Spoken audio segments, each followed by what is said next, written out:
Okay, so yeah, let's see what Kellogg wants to tell us why we should eat cereal for dinner, or how they're starting to pitch cereal for dinner as if it's a normal thing. And for all you kids up in here, they're like, man, I wish I could eat cereal for dinner all the time, but mom doesn't let me. For you, it might sound like a great fucking thing, but no, this is just a deeper and deeper rabbit hole that we are slowly getting pushed in, where we are absolutely satisfied and okay with the bare minimum that we can afford with our measly salaries. Everybody's screaming abolish bedtime. We are authoritarian bedtime tankies here in chat, and bedtime is good. Let's see what the fuck Kellogg has to say. Eh? Joining us exclusively today is WK Kellogg Company Chairman and CEO Gary Pilnick, having just presented at CAGNY. Gary, it's great to have you. Big piece in the Journal today, just looking at the share of income going to food and sort of exploring the idea that it's hard to find eras in which food prices actually retrench and stay down. Talk about what you said today at CAGNY.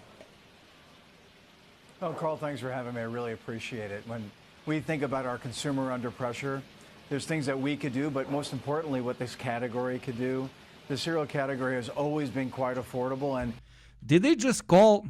Appreciate it. When we think about our consumer under pressure, when they think about their consumer under pressure, ladies and gentlemen, there is a new term used for the psychographic/demographic of selling to extremely poor people, and it is now titled consumer under pressure.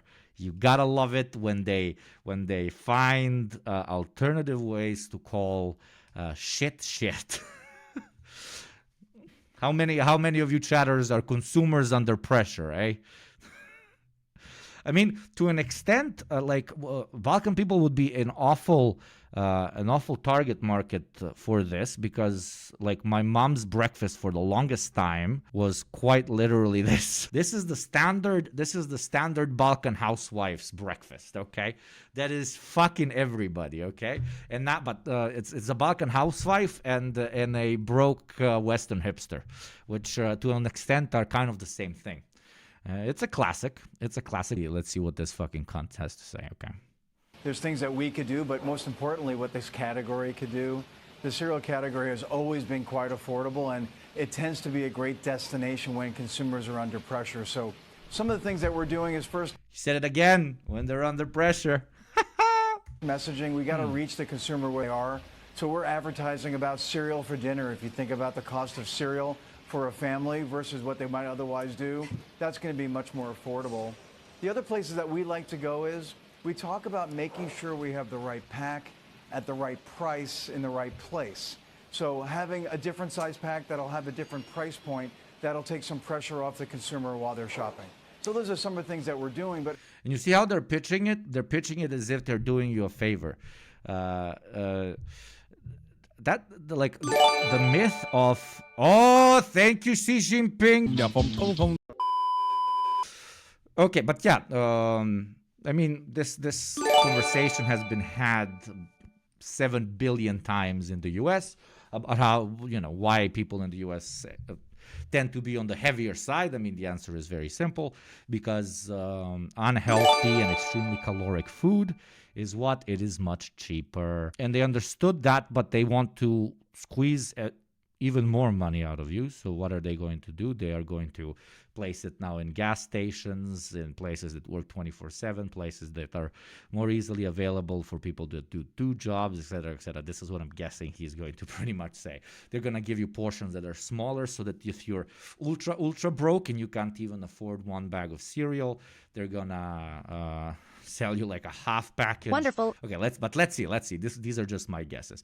My guesses are we're gonna make it smaller so that the super ultra poor can afford like half packages when they have to give something to their kids, otherwise they starve.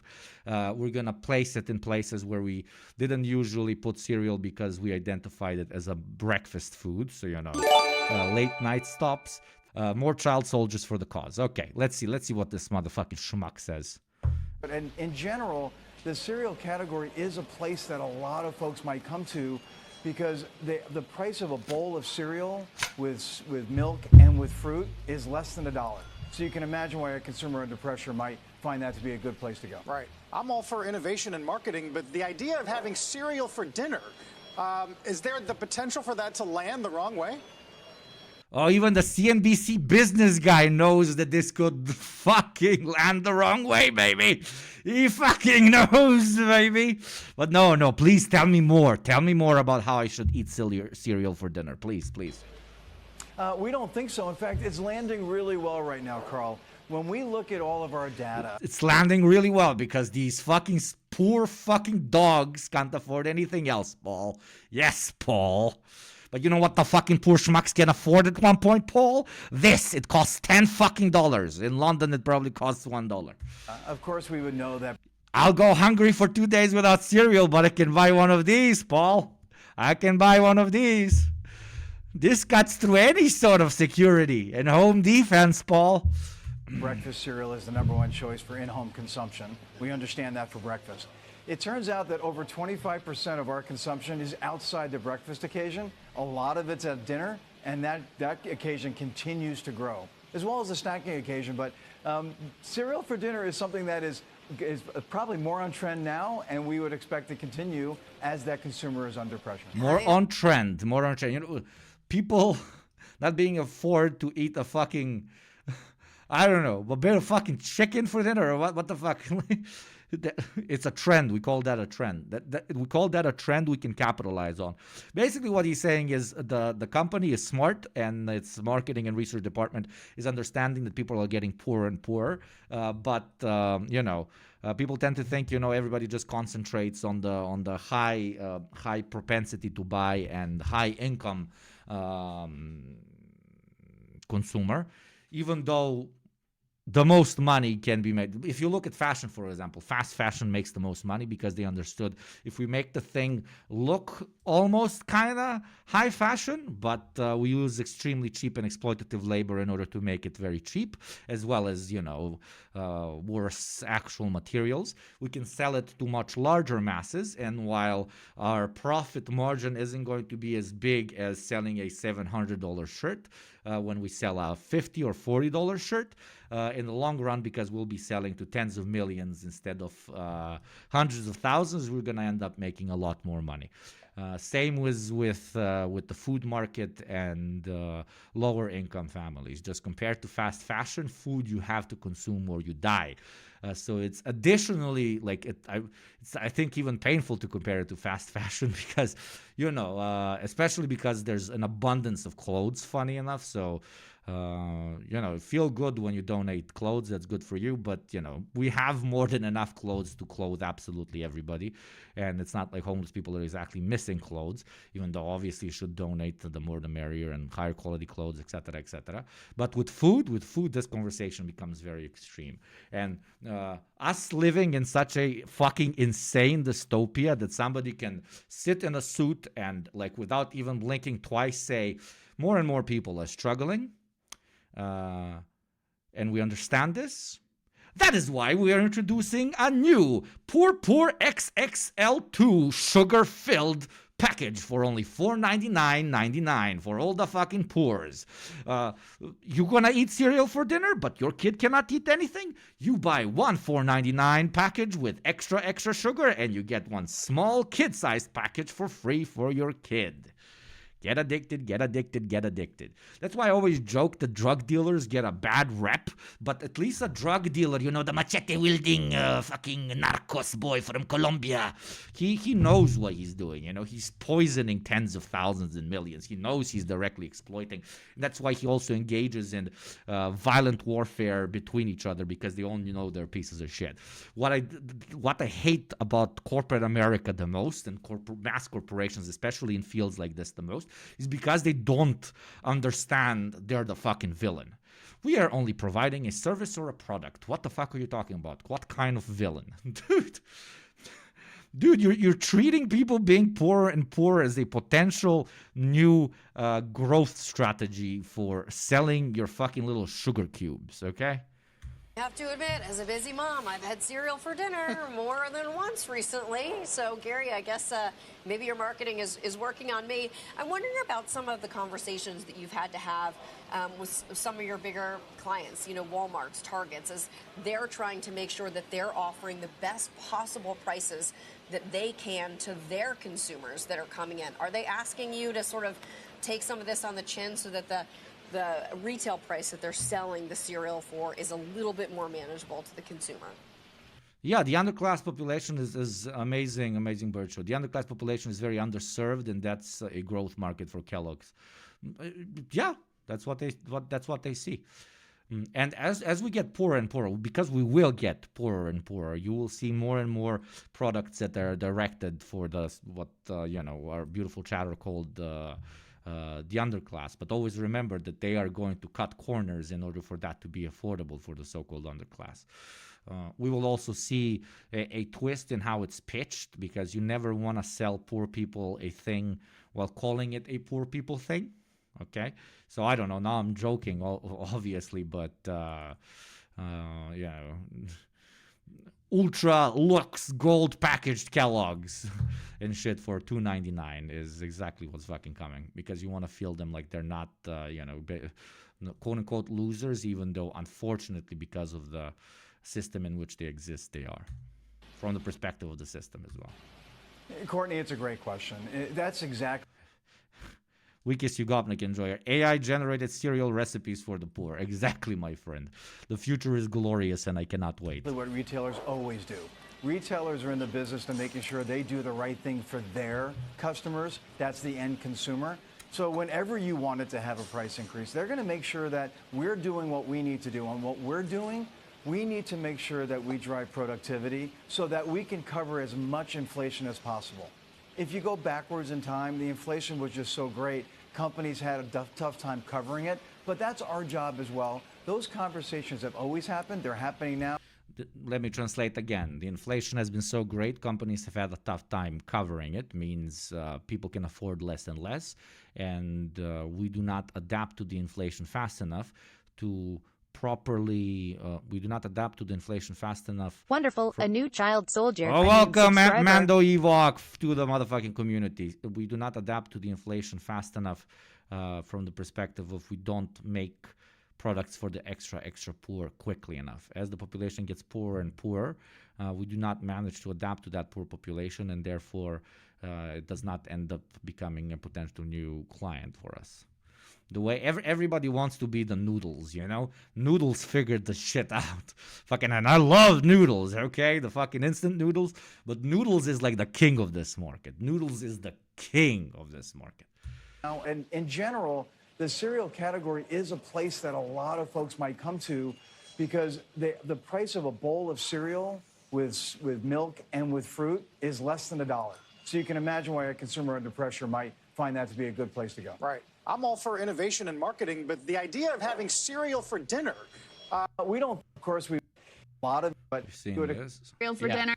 The palatial Florida arc. I could spot it from a mile away. You think Gary's giving his kids cereal for dinner? You see that palm tree? So. You see that palm tree in the background? Yeah, that's what a man who in the winter is fleeing south and has the ability to have second homes and to have nice little travel of the rest of us. Yeah, I don't think Gary's eating Fruit Loops for dinner personally. Right. Yeah, he's probably eating a fruit platter, that as dessert. Let's go ahead and put this up there. We wonder why we have an obesity crisis and a diabetes crisis in this country. Just for everyone to know, you don't eat cereal for dinner. I don't even want my kids eating cereal for breakfast. No, I agree. One of the most horrifying places in the entire grocery store is the cereal aisle. Sure. When you walk down the cereal aisle and you see like cookies in small form or like Sour Patch Kids cereal, I'm like, what did we do? Where did we go wrong as a country? Well, it makes like cereal is literally the perfect encapsulated metaphor of everything that's wrong with the free market, because they say, the classic,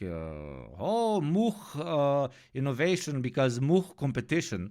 But again, chat, I'm gonna beat this into your fucking head.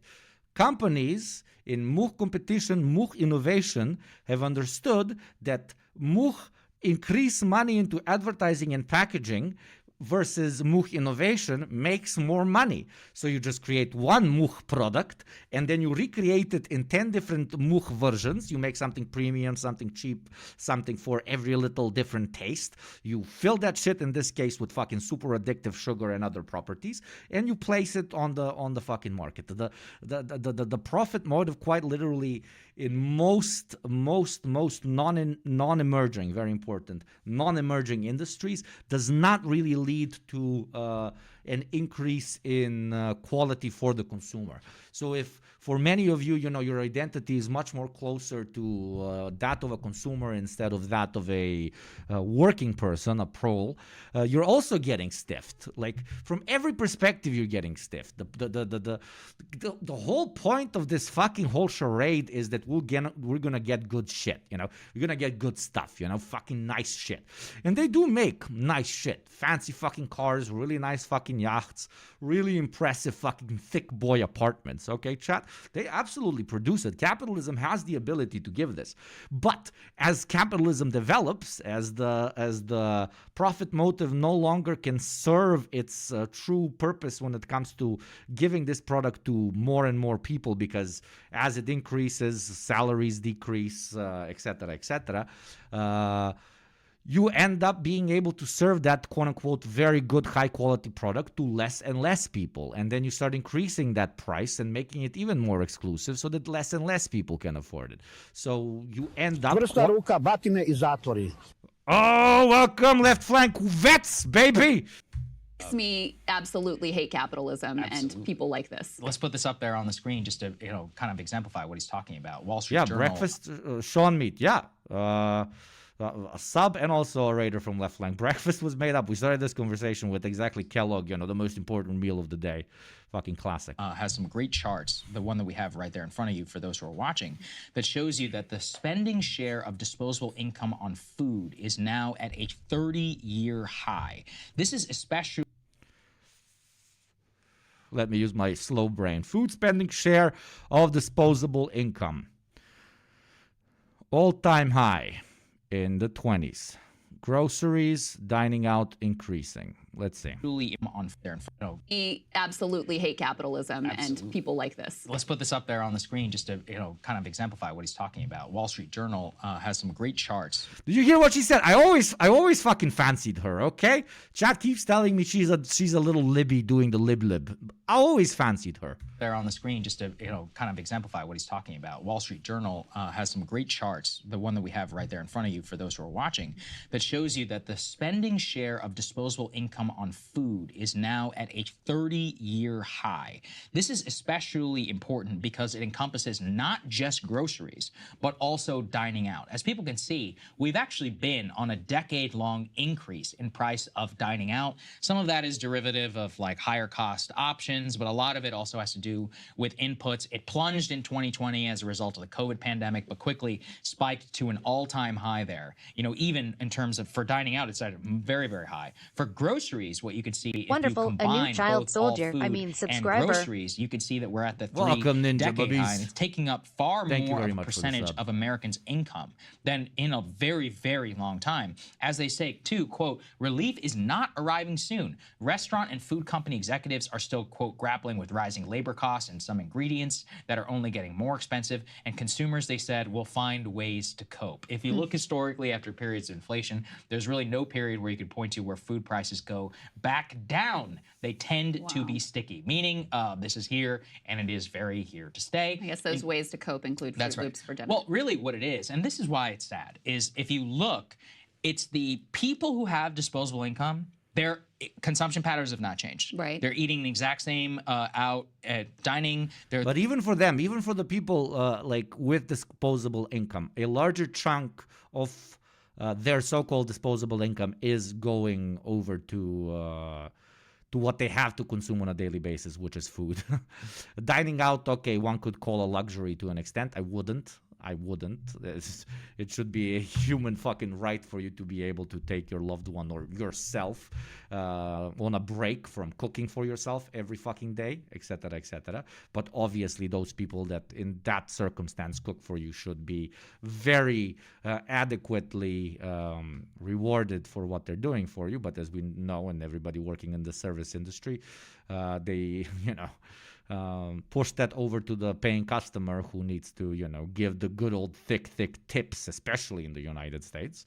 And they end up pretty much paying both the service and the guys in the back cooking, which this is a job that I've done for a while as well. But yeah, my main point is that when food prices increase, it hits absolutely everybody, including the so-called, which again, I hate this terminology because it's just class division on steroids, the so-called American middle class. Are they eating the exact same things at the grocery store? It is Denny's, Wendy's, and all other restaurant chains that are now telling their investors that their guest count has fallen precipitously throughout 2022 and 2023. Thank you, Bill Vog, for continuing. Why? Because their customers are the ones who have lower incomes or for whom would that their guest count has fallen precipitously throughout 2022 and 2023. Why? Because their customers are the ones who have lower incomes. Wonderful. A new child soldier. The occasional subscriber. customer or somebody who's going to a lower cost Thank you, option of these type of chain GACT12. restaurants. Welcome to their the treat, community, quote beautiful unquote, is child now gone. soldier. It's been cut out of the budget. So if you combine gas and cost of living and then grocery prices now replacing that, it's just taking a lot of enjoyment. Whatever little enjoyment was there at the lower end of the cost spectrum is going away. And I think that's actually the tragic situation. People in New York City are going out to eat. Remember pre-inflation, but like pre-2019, the ultimate conservative argument of, hey, you lazy millennials and Gen Zers, just stop buying Starbucks. That's why you can't save money because, the $10, the $5 a day will actually, will stack and eventually you will become a multi-trillionaire, billionaire, et cetera, argument. Well, now they're going to start applying that to, hey, why the fuck are you eating chicken? Why the fuck are you eating some of the nicer rice? Why the fuck are you eating bread? Just have cereal all the time. Back in my day, I was living off of my own sweat. I would take it off my bra, if they had some thick titties. And let's face it, all boomers, especially the men, have thick titties. Into a nice little cup, and that's what I lived off of. My literal sweat. And you fucks, you what? You want actual nutritious food, you stupid, dirty little motherfuckers? No. You do not afford to. But no, the larger conversation point here is that in earlier stages of American capitalism, while inflation would eat through everybody's so-called wallet and buying habits, at least when it comes to food security, it tended to balance out not at a rate at which it is failing to balance out now. So food, especially high-quality food, while it has always been a luxury in the United States, will now become slowly a luxury for the very, very few instead of only those which are very, as the Kellogg CEO said, are insecure audiences, are financially unstable. What was the term, Chad? What did he call us? Yeah, but we're becoming a new demographic, that's for sure. Mostly fine. At the higher end of the spectrum, yes, their prices have increased by 25%, but if you compare... Thank you, Haidu. Consumers under pressure. You see, I haven't been a corporate dog for 2 months now, and I already forgot how to speak with them. Serfs with cereal and consumers under pressure. Their overall wages and the disposable income that they have, they're just eating the cost. It's the people who can't afford to eat the cost where their quality of life, that goes down significantly when your food price goes up by 25, 30%. Yeah, it's the people who are working in those restaurants who can no longer afford to, to eat out even somewhere modest like a Wendy's or a Denny's at this point. And Jeff Stein actually... And that's the whole topic of the failing rate of profit, right? And not just the failing rate of profit, but, the 101 Marxism that says capitalism will destabilize. Yes, it did not plan on bank loans existing to the same extent, credit in general existing to the same extent, and Marx didn't plan on bet on advertising being as successful as it has become, which we're going to spend a large chunk of this stream talking about its influence on both culture and identity and the ability to lie to yourself that you're living a decent life while at the end of the day you're just enjoying living in a mega mall and changing all your passions and pursuits in life and exchanging them for just choosing to buy a nicer and nicer thing and identifying that with success in life, etc., etc. Yeah. 25-30%. Yeah, it's the people who are working in those restaurants who... But yeah, the Marxism 101, back to what I tried to say. You have people working. They make money. Then they go out and they spend this money and they buy products. Those products go back into those factories, those companies and so on, and they pay the salaries. so that those people that work can afford to go out and buy that same thing. Eventually, according to Marx and good old Engels, these very same workers, because of the greed of the capitalist class and the continuous disbalance, reoccurring disbalance, which we call crises, momentary crises, continue to happen in capitalism, which are not kind of our core tenet of the market economy, will eventually lead to those very same workers not being able to purchase the very same items that they create. And when it comes to the service industry, we are very much so already at that point. I genuinely doubt, unless you're working at a small restaurant right next to the gas station, that most people that work either in the back, in the kitchen, or are servers, that they can afford to eat at the restaurants that they work at. Let alone twice or three times a month, but even just once a month. You can no longer afford to eat out even somewhere modest like a Wendy's or a Denny's at this point. And Jeff Stein actually had a good. And it's really funny how eventually the LARPers, it's women's fault for everything. Was definitely turned this into, man, all them fucking hoes, they want me to fucking take them out. They don't want to pay for their half of the bill. This is so fucked up. It's women's fault that this is happening. Not that I cannot afford to pay the full bill because I'm literally getting fucking cucked by the system. No. It's the bitches. The bitches, they cannot. They choose not to pay for their bill. I can't wait for that. I mean, it always comes back to it's as a woman or the minority's fault. I know so many restaurant owners or even hotel owners, don't ask me why, please, that come in there especially I live in a country that has a seaside. Oh, I'm getting closer to you guys being able to geolocate me in the Balkans, and they always sit and they're like, I'm like, oh, how's business? And they're like, man, it's really hard. And I'm thinking, okay, there's no tourists because of the war in Ukraine or something. And they're like, man, I can't find anybody who wants to work. And I wince a bit and I kind of wiggle the question that they know I'm going to ask. I'm like, how much do you pay them? And they're like, for that sort of work, the minimum wage, of course. I'm like, do you even pay them the full minimum wage? And they're like, no. I paid them half under the table, the other half so we avoid some taxes and stuff. And they literally blame people for not wanting to work for them for pennies on the dollar that they make, quite literally. It's a classic as old as not time itself, but as old as capitalism itself. Piece a while back. We talked to him a little bit, but just as a reminder of why grocery prices continue to be so high. You can put this up on the screen. He really dives in. Jeff does a great job. Lily Kitty, it's like that everywhere. Yeah, I'm guessing it's like that everywhere. Yeah. That is why you do not talk to these people. You buy $100, okay, and you keep it at home for the eventual moment when you are going to need it. Please do not commit violence. With this stuff.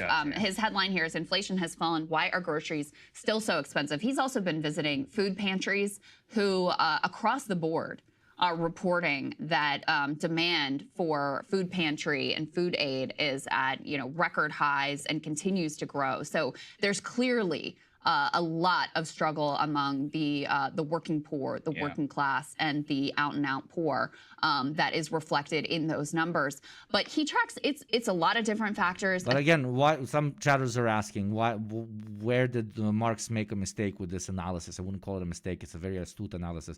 But where did he make a mistake when it comes to him not understanding just how powerful advertising is going to be? Because companies can readapt to the lower capability for buying things of the poor and poorer working classes by repitching them poverty products as the new normal. And sometimes not only the new normal, but as the classy and up-and-coming and even hipsterish nowadays that sells or environmentally friendly product, etc., etc. So they very willingly, instead of saying, man, my life standard is going down rapidly because I can't afford what I previously managed to afford, instead of going in that direction, smart companies pitched in eating cereal for dinner as in the new normal. So their bodies very much so feel that they're eating worse and worse food. Ideologically, they just think that they changed lifestyles, not that they're dirt poor as fuck, okay? But eventually, advertising is kind of, like one guy holding a bus that just ran off a cliff with one hand. And there's a lot more butterflies coming in, landing on top of that bus, which is, the falling rate of profit and inflation.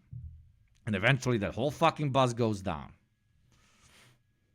Unless we press the gas pedal. I think what you pointed to, Sagar, the fact that, when food prices go up, what grocery store or what Kellogg's brand CEO is going to say, you know what, I can afford to bring it back down. They're not going to do that because they're greedy.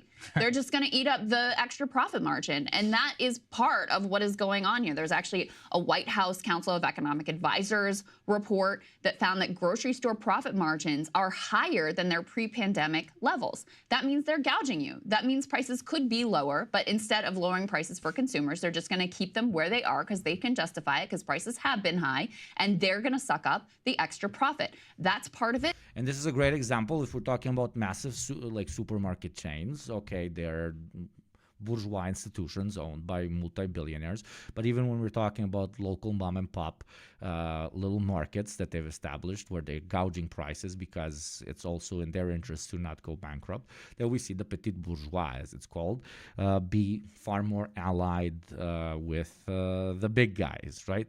Not really caring about their fellow neighbor and them not being able to afford something because they want to keep their own life standards on the same level as before. But that's like very, day trader thinking, like very, very short-term thinking. I've always said it and I will continue to fucking say it. Eventually, even the petit bourgeois, like in the long term, are very much so more aligned, at least in this stage of capitalism, with the proletariat than the big capitalists. Like, Walmart is going to eat you, Joe that runs a fucking fish store, okay? But no. You just look at the short term and then wonder why your fish store also gets burned right next to the Walmart. There have also been so many climate disasters that have upended a lot of food production. So that has factored in. You've continued to have some supply chain disruptions, even post-pandemic. The fallout from that continues to reverberate. So that's part of it. So there's a lot that goes into it. But one of those pieces continues to be effectively greedflation. One of the things he points out is a group called the Groundwork Collaborative, which is a left-leaning think tank. They found that a lot of the rise in grocery prices, about 30%, is focused in 5 categories of food that are particularly vulnerable to supply chain shocks. That includes beef, chicken, fruits, vegetables, and snacks. So a lot of the sort of, the core, like the things you actually want to feed your family, not Fruit Loops, are some of the things that have been the most vulnerable to supply chain shocks and have contributed to continued high prices there. And people wonder why people still don't feel great about the economy, why they're still struggling, why they're still, giving Joe Biden a very low approval rating. I think part of it is just because they have no confidence in him, even when no, please vote for Joe Biden. You can't feed yourself. You're constantly watching how you can't feed yourself, and yet you're constantly watching how your tax money is going to buy fucking mini nukes that they're dropping on children and literally like turning them into molecules right in front of your eyes. The whole argument of lesser evil, etc., goes out the window when I'm told to eat cereal for dinner, but we have enough money to send over to an apartheid state. Like, what kind of conversation are we even fucking having here, for fuck's sakes? Lesser evil. How lesser? Like what? Hitler versus Hitler plus. Okay. Things do get better, they have no confidence that he had anything to do with it or that he could... Strasser or Adolf Hitler? Maybe I should vote for Strasser because it's not... I'd rather jump off a window. Really devastating for people, and it's why, you know, they're not just going to take these explanations about Build Back Better or whatever seriously. I don't think they should. Let's put this finally up here just to show you about, again, how devastating some Wonderful, of these a new numbers can child be. soldier. American credit card subscriber. debt, this is just from a few days ago, has now hit a record $1.13 trillion. Credit card debt has increased actually by $50 billion just in the fourth quarter of 20. And that is the second part about the argument that Marx didn't think about few aspects of how capitalism will adapt to the fact that the workers themselves will not be able to afford things that, you know, the capitalists are producing. Credit for fucking everything. Credit for everything. The fact that a bank is willing to give you credit to buy your child diapers, and the state doesn't say, holy fucking shit, our citizens cannot afford to preserve their children to be shitless, to literally not constantly sit in their own shit, is not something that, oh, maybe we should react to. But at the same time, they look at, oh, look, the apartheid state is about to fucking whack 20,000 kids. Pfft, fucking let's go, baby. It's incredible just how, like, fuck morality. It's incredible how inefficient it is. Incredibly inefficient. Like, it makes no sense. You're so fucked all the time. And yet somebody who's not even a capitalist will sit down and say that they are a fucking, that they support the system. It is unnervingly cringe. Unnervingly cringe. It's not even Stockholm syndrome. It's not even what do you call it? A death cult. It's worse. And I know, like, right-wingers use this term all the time, and it's kind of kink-shamey, but there's no other term to use except they're cucks, okay?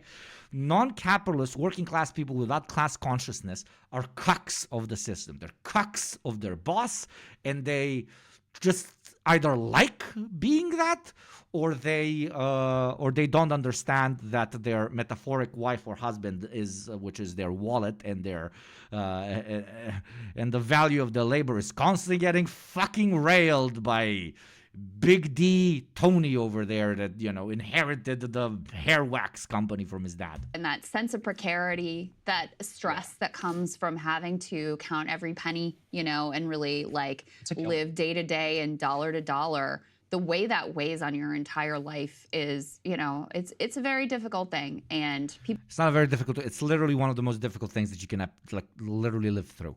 Financial instability is a constant nightmare of experiencing limbo every single morning that you wake up in, and knowing that your hand is literally cuffed to your workplace, and if you speak up or do anything that is not understood by your boss as peak productivity so that they can make the extra buck, is something that can land you literally on the street. You know, they joke, haha, this is not authoritarian because everybody has a choice. You know, you chose to work for me, you fucking pro. No, bro, I will literally die. I will literally die. And as late-stage capitalism continues, I mean, no, we've already kind of reached this point. You can also work 2 jobs and also not afford to live. So that's why so many fucking cashiers and the prep cooks and cooks in the back and the waiters and, you know, people working in the mines and people working in heavy industry are just fucking flopping and dying on the spot because they're overworking themselves, because they think, man, if I just put in a bit more effort, eventually I'll get out of this poverty. Or they have a family to take care of, so they're continuously putting more and more and more and more effort, and nothing comes out of it. But they keep grinding and pushing because they're brainwashed that, you know, if I just try hard enough, it's eventually going to get there. I'll eventually get out of this nightmare that I find myself in. But not how it works, mate. Not how it works. How it's supposed to work.